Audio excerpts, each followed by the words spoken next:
Welcome to the deep dive. Today, we're digging into the opening remarks from Christine Barone. She's the CEO of Dutch Bros from their Q3 2025 earnings call. Right. And our goal here is to basically pull out the core strategy, figure out what's driving the momentum she talked about. Exactly. She kicked things off with a pretty bold claim, saying Dutch Bros is basically exceeding expectations and is in a category of its own. Yeah, that definitely catches your ear. And she bases that confidence on, let's see, a focused set of transaction-driving initiatives and, importantly, their culture, which she argues is, different. And there was one metric right at the start that really stood out to me. Oh, the transaction growth. Yeah. Q3 was their fifth consecutive quarter of transaction growth. That's pretty unusual right now. It really is. She called them a clear outlier in the current environment. And honestly, based on that number, it's hard to argue. Getting more people through the line quarter after quarter. Especially when you look across, the rest of the quick service industry. A lot of places are struggling just to keep transaction numbers flat. They're relying on price increases. Exactly. So 5 straight quarters of more customers. It's significant. So beyond that headline number, what else did she point to? What are the core results backing up this confidence? Well, the numbers look pretty strong across the board. Revenue growth was solid at 25%. Okay. And then looking at the existing stores, same-shop sales grew 5.7%. And the company-operated ones, even better, 7.4%.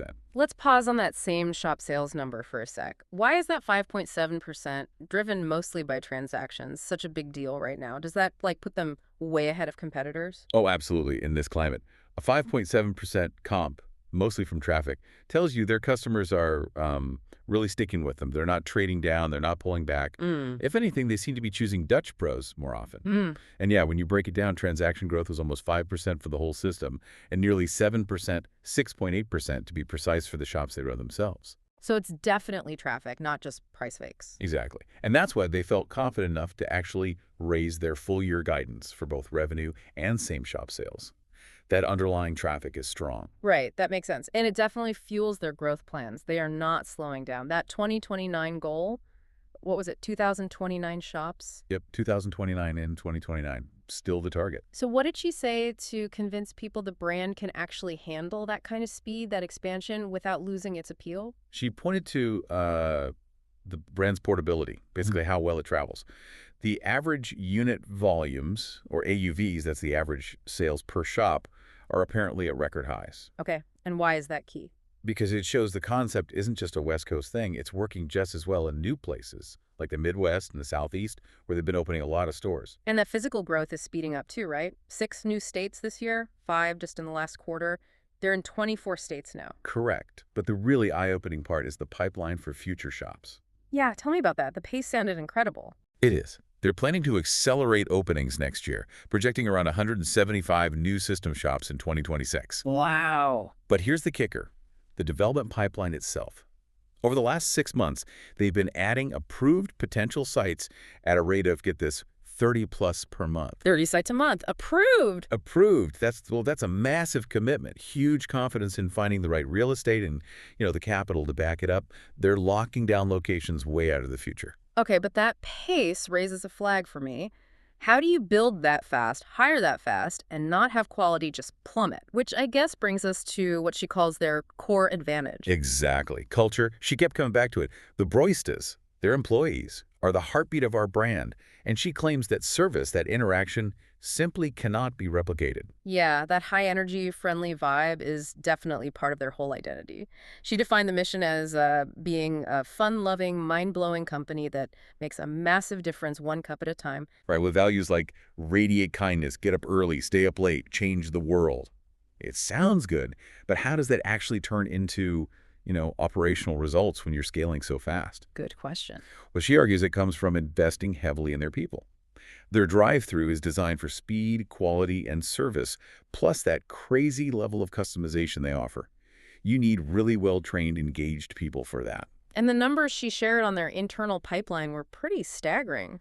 Over 475 operators currently in development. And the tenure. That's the bit that stood out to me. Yeah. An average tenure for those operators of about 7.5 years. 7.5 years. In QSR, that's almost unheard of. Turnover is usually brutal. Exactly. It's a game changer for scaling. You have people running shops who know the culture inside out, who've been there for years. It means consistency, better training, less risk as you grow. Hmm. They're promoting from within people who get it. So, okay, the culture is strong internally, but does it actually, translate to the customer? Is there proof it works beyond just internal metrics? Definitely. She cited external validation. Dutch Bros ranked #1 for order accuracy and beverage quality in a big 2025 QSR drive-through report by InTouch Insights. Okay, that's solid. And they also got the top spot in Forbes' 2026 list for best customer service in the beverage category. So yeah, the tenured staff, the investment, it shows up in how customers rate them. Yeah. The execution is there. Right, that consistency is key. So, culture is the engine. Let's talk about the specific strategies they're using to pull the sales levers. Digital seemed like a big one. Oh, huge. Anchored by Dutch Rewards, their loyalty program. She called it a key engine. And get this, 72% of all transactions in Q3 came through Dutch Rewards. 72%. Yeah, and that's up 5 points from last year. Massive penetration. So what does having that many people in your loyalty program let you do? Strategically, I mean. It lets you get really smart, really targeted. They're moving almost entirely to segmented offers. So instead of just blasting everyone with the same coupon, they use the data to figure out what you specifically might want next or what offer might bring you back if you haven't visited in a while. It's personalized. And she said it's working particularly well with younger customers. And they're using advertising to feed that system. Yeah, she described paid ads as an on-ramp directly into Dutch Rewards. It's all about building that digital engagement loop. Makes sense. And order ahead is growing too. Yep, gaining traction. It hit about 13% of sales system-wide. But interestingly, in the newer markets, it's mixing at nearly double that rate. So that probably shows where things are heading. Okay, so digital is one big driver. What about product? They're making a move into food, right, to boost the mornings. That's the plan. The food program's moving out of pilot and into a wider rollout for 2026. It was in about 160 shops by the end of Q3. And is it working? Is it actually driving sales? Seems like it. She said it's driving both ticket and transaction lift. Okay, explain that difference for the listener. Why is getting both important? Sure. Ticket lift means people are spending more per visit, like adding food to their drink order. Transaction lift means the food itself is bringing people in, either new customers or getting existing ones to come more often. Getting both suggests the food is adding value and expanding their reach. But there was a catch, right? They can't roll it out everywhere immediately because of store layouts. That's right. About 25% of the shops they had at the end of 2025 might not be set up to handle hot food right away, mainly due to layout. They don't want to mess up their speed of service. The percentage will shrink over time because all the new shops are being built specifically to accommodate the full food program from day one.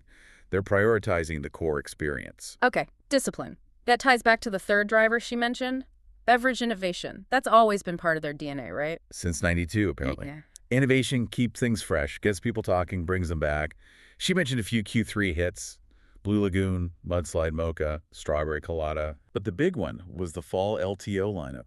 Caramel Pumpkin Brulee, Cookie Butter Latte, Candy Cherry Rebel. She said it was their most successful fall launch ever. That constant newness feeds the whole system. Okay, so pulling it all together, the fast growth, the strong culture, the digital smarts, the innovation.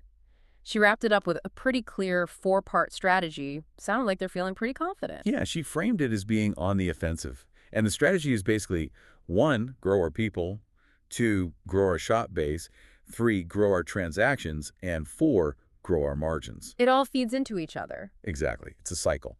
Great people drive great experiences, which drives transactions, which funds the growth, which needs more great people. And hitting that 1,000 shop milestone recently gives them, as she put it, incredible and advantageous scale.